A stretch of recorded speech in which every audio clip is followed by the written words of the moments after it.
Kapag gising niya, automatic na aakyat na yan dito sa kama ko. Everyday yan. Panda, pagigising natin every morning. Kong Kong.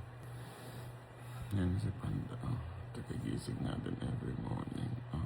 Kasi release ang kama dun sa baba ng bed yun.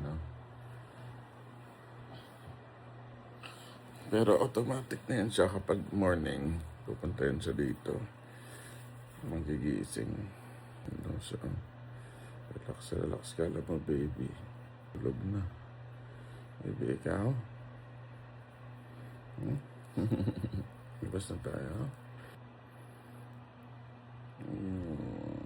Natulog ulit.